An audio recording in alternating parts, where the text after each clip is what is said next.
Mundo da Criança. Oferecimento Pimenta Pimentinha. Seu pequeno sempre na moda.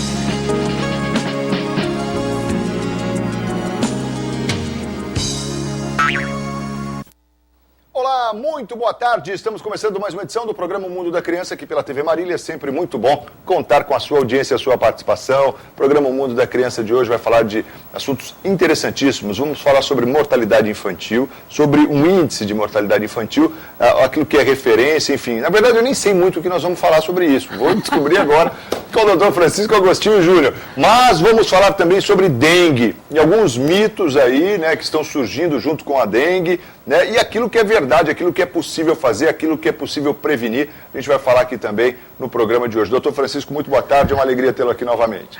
É sempre uma alegria estar aqui. Obrigado, telespectador, você que inicia com a gente o programa Mundo da Criança nesta tarde de sábado. É realmente assim muito prazeroso estar aqui com o Marcos Vinícius para falar algumas coisas sobre a saúde das crianças. O Mundo da Criança realmente tem esse propósito maior de dar uma orientação, de falar alguma coisa que possa servir de maneira assim clara, científica, para que você possa cuidar do seu filho aí de maneira o mais segura possível, né? Segurança absoluta só Deus, né? Só Deus. Mas quando os pais estão bem orientados, os avós estão bem envolvidos com a família, com a criança, realmente a gente sabe que isso realmente o resultado é muito melhor.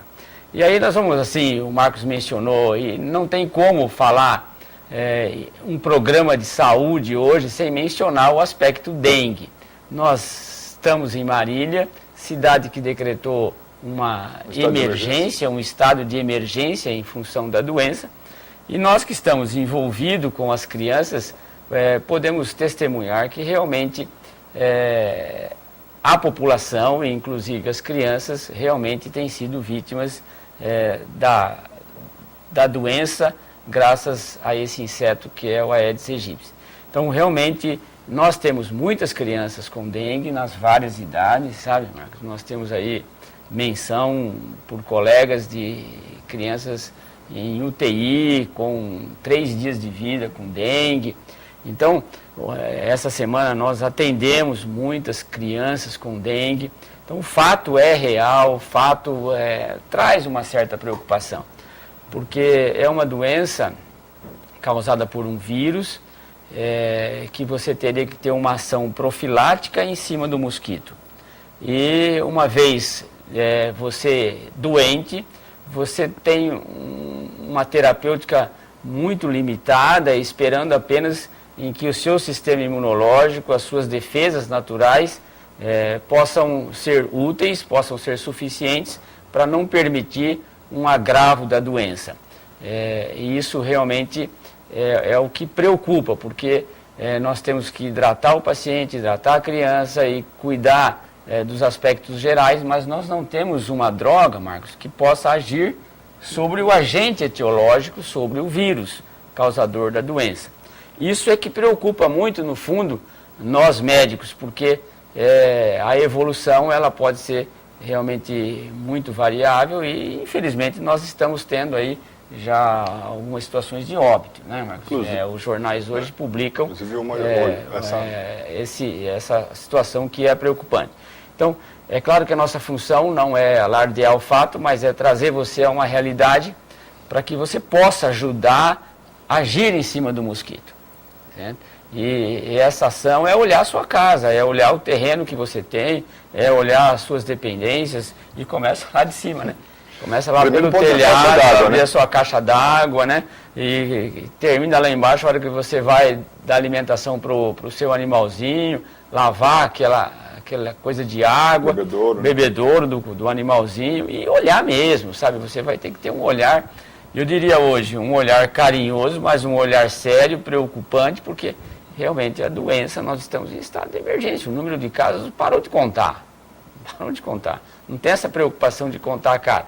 Isso aí tá igual pipoca, né? Uma história aqui, história ali, uma ali e tá. É muito fácil. Você que está assistindo agora, você não conhece alguém que está com dengue?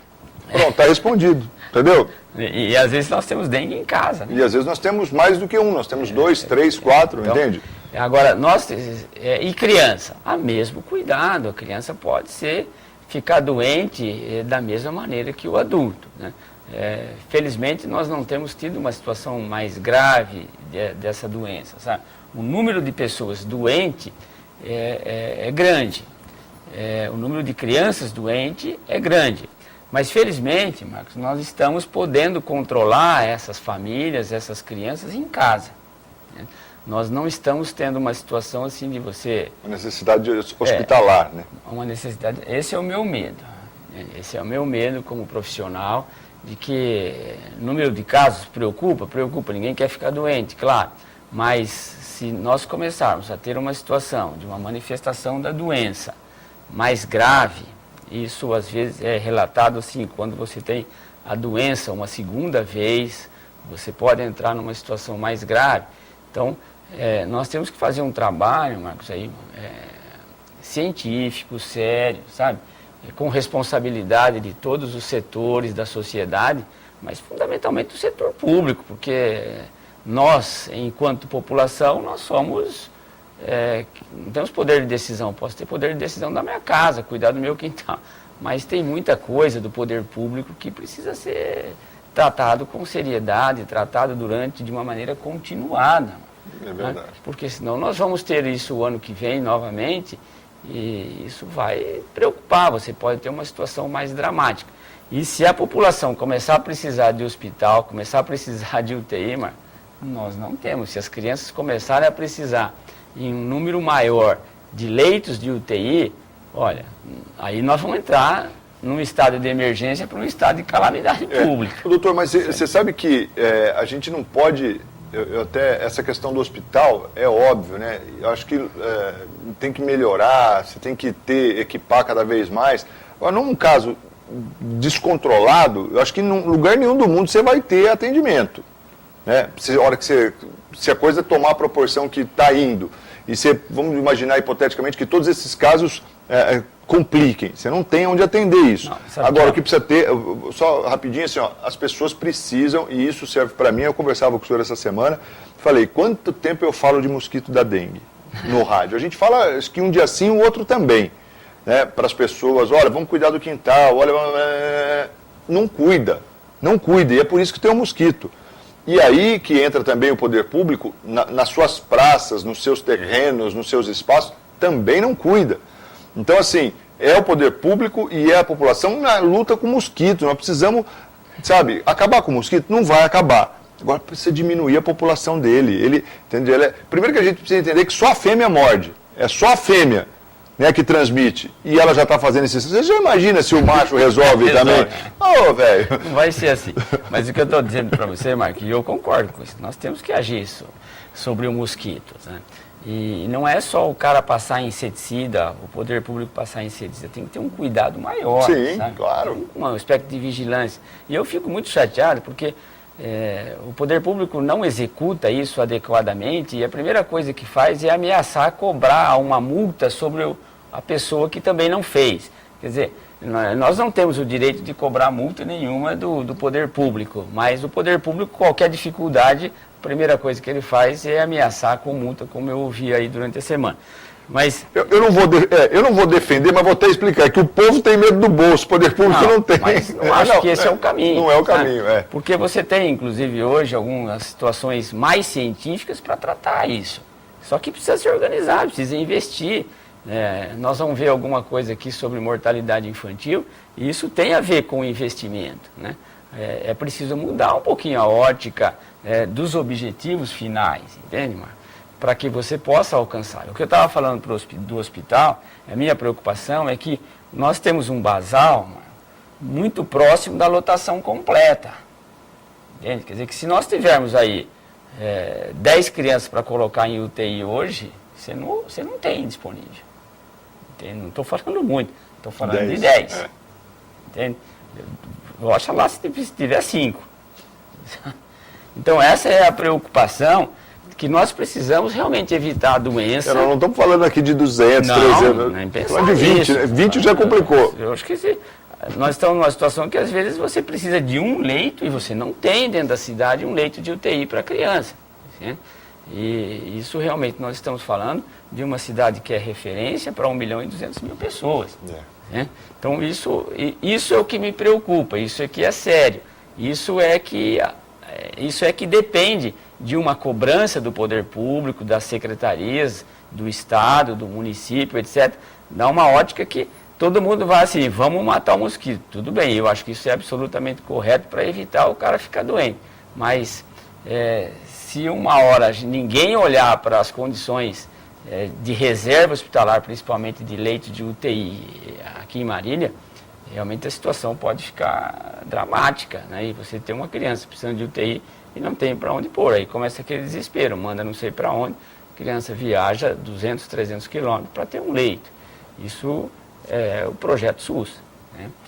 E realmente essas coisas, você como profissional, que fica assim, preocupante com o número de situações. Então, você tem razão, nós precisamos tratar, todo mundo cuidar da sua casa para que isso não aconteça, para termos um ano melhor. Mas o poder público vai ter que, durante uma maneira contínua, Marco, sabe? Insistir com esse fato, sem ameaça. Tem maneira científica de controlar isso, não é só o inseticida, mas hoje existem os transgênicos, existem as bactérias que podem ser colocadas. Quer dizer, você tem que crescer um pouquinho em função da população. É claro que precisa de investimento. E você precisa investir para você ter saúde. Do contrário, nós vamos ficando no acaso, como aconteceu agora. Por que nós estamos tendo dengue? Porque deixou por um acaso. Né? Por que não tem água? Porque deixou por um acaso. E não vai ter energia, porque deixou por um acaso. Esse planejamento, Marco, esse é que define o país subdesenvolvido. É a ausência de projeto. É a ausência de projeto. Pensando no presente e pensando no futuro. Nós estamos sempre discutindo uma maneira de apagar incêndio. Isso realmente é desagradável. Literalmente é fogo. Literalmente é fogo. É difícil. Ô, doutor, agora dentro dessa questão de dengue, eu queria só desmistificar algumas coisas aí, ou de repente até ajudar a população, porque assim, não há remédio para dengue. Não há remédio para quem está doente. Você tem ali uma coisa para baixar a febre, né, tentar controlar a febre, que é o antitérmico que você tem. E água para hidratar. E água para hidratar, ou soro caseiro, quer dizer. Soro caseiro. Aquele soro Hidrafix, Reidrate, essas coisas que você vende. Soro de reidratação oral. O posto de saúde tem isso aí de monte de graça. Soro de reidratação oral, ele te dá. Mas toma bastante água, que isso já ajuda bastante. Controla o xixi. A criança tem que fazer bastante xixi, e adulto também. Mas beber água, dobrar, multiplicar o quanto que você toma de água. Repouso, controle das suas condições clínicas, aí a gente chama atenção para vômitos, para algumas lesões de pele, algumas situações, se sangrar o nariz, tiver alguma hemorragia, precisa procurar o hospital. Tal do complexo B, diz que o complexo B faz os caras suar, exala um cheiro, um odor desagradável e o mosquito não morde o cara com o complexo B. A gente tem ouvido isso, sabe? E isso até nos fez procurar na literatura se há alguma coisa que comprove isso. O telespectador, olha, não existe na literatura nenhum fato, nenhuma documentação científica maior que possa fazer com que a gente receita complexo B. Certo? Não existe.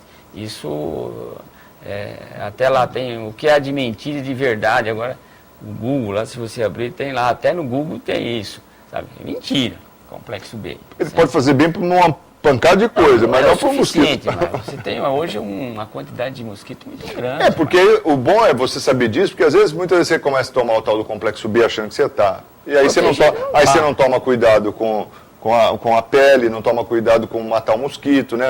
Enfim. Então, bom, não existe nada. Está sentindo um repelentinho? Repelentinho. Os repelentes, que são assim, também não são absolutos. Também não. Não são absolutos. Você precisa passar, dependendo da carga de mosquito que tem na sua casa. Quer dizer, não dá para confiar em nada, na verdade. Não dá. O bom é não ter o mosquito e diminuir a população. Exatamente. Você tem que usar ventilador, que espanta um pouquinho o mosquito. Se a sua família, se a sua criança não for alérgica, os inseticidas, esses de tomada, etc., ajudam em parte a controlar. Mas se ele tiver asma, se ele tiver bronquite, se ele tiver uma rinite, não coloque esse negócio, porque vai complicar outra coisa. Né? É o mesmo aspecto assim das crianças pequenininhas. Criança pequenininha pode ter dengue? Pode, claro que pode. Então são o mosquiteiro, o véu. Você pode usar isso, mas lembrar, isso é um depósito de poeira. Né? Se você tem uma criança asmática, se você tem uma criança com uma rinite importante, vai deitar embaixo do mosquiteiro, vai acordar tossindo. E esses dias ainda secos, né? Então começa assim a ter dificuldade. O ar-condicionado pode ligar, deve ligar, também Cuidado ajuda. com a energia, que está muito caro. Está muito caro, mas coloque uma bacia de água dentro do cômodo que você está com o ar-condicionado para manter a umidade adequada do quarto. Então, são todos esses cuidados, mas não adianta esse desespero de querer comprar isso, e nem holopatia, e nem homeopatia, sabe? Existe na literatura algum dado que privilegia essa medicação para fazer com que você gaste aí um dinheiro e saia comprando e comece a sentir assim, não, eu estou protegido. Não está protegido, sabe? E aí tem, assim, chá de alho ou mastigar alho, sabe? Ó, gente, você vai ficar mal cheiroso, mas o mosquito nem sempre vai respeitar isso. Não é absoluto que você está protegido. O Marcos tem razão em insistir que nós devemos trabalhar com a nossa casa, com a nossa caixa d'água, com o nosso quintal, o bebedouro do cachorro. Olhar, né? Pneu, né, Marco? Assim, coisas às vezes que assim, você fala assim, poxa, mas isso aqui está aqui há tanto tempo, exatamente aí na sombra, no escondidinho, tem lá um pouquinho d'água, a larva vai lá e vai. E o interessante é que essas larvas que nós está se tornando mosca agora, não foram colocadas agora, né, Marco? Elas são antigas aí. Doutor, e sabe que eu tenho falado assim, que a gente tem que se preocupar hoje com o nosso quintal e com o do vizinho também. Ou seja, se você tem um terreno do lado da sua casa, dá uma olhada também, sabe por quê? Infelizmente, esses mosquitos, eles não têm GPS e eles não têm aquele controle protegido, ou seja, olha, não posso picar ali porque eu nasci aqui, nessa casa, então ali eu não posso. Não tem essa. Ele nasceu no vizinho, ele pula ali, ele passa a cerca, o muro, e ele vai morder o seu filho também. Então, ó, não adianta, a gente precisa olhar na nossa casa e ao redor. Nós precisamos ser vigilantes mesmo nesse sentido. E agora já não é mais nem uma questão assim de, para evitar, porque já está aí, e já está disseminado, que a gente precisa torcer para diminuir logo esse número de casos. Não ter casos graves. E não começar a complicar, ter o segundo tipo, o terceiro tipo, enfim. E se não tiver o mosquito, esses tipos eles não aumentam. Agora, cheio de mosquito do jeito que está, sabe? É preocupante. Assim, eu fico imaginando, porque assim, ó, eu olho em casa, hoje mesmo eu dei uma geral hoje pela manhã, cheguei um pouco antes da rádio, fui lá e fui dar uma geral. Eu tinha falado sobre isso para variar. Falei, deixa eu olhar. E lá vi o bebedouro do cachorro, e olhei o quintal de novo, e eu tenho um quintal bom com grama, dou uma olhada, sabe? E começo a pensar assim, de onde estão vindo esses mosquitos? Porque você encontra um mosquito em casa, daí a pouco, tá o bichinho voando ali. Às vezes você vê um no canto da parede, você vai lá, mata e dá uma olhada para ver, é o perninha listradinho lá, é ele mesmo, é o corintiano. Ele é terrível. O perna e fina. hábito diurno. Hábito diurno. Podendo também ser noturno. Porque a André também brinca com isso, que ela fala assim, quem foi que ele falou que ele só pica de dia? Ele disse isso? Para quem? Tem uma documentação científica sobre isso, mas está escrito assim, hábito diurno, podendo ser noturno. Sabe por quê? Porque é o seguinte, a maioria lâmpada hoje é tão clara, ele não reconhece se é lâmpada ou o que é, ele já está picando. Já está achando que é dia. Claro que é. Vamos para o intervalo rapidinho? Então vamos, você manda. Manda quem pode, obedece quem tem juízo. Chama a vinheta do break e a gente volta na sequência. Até já.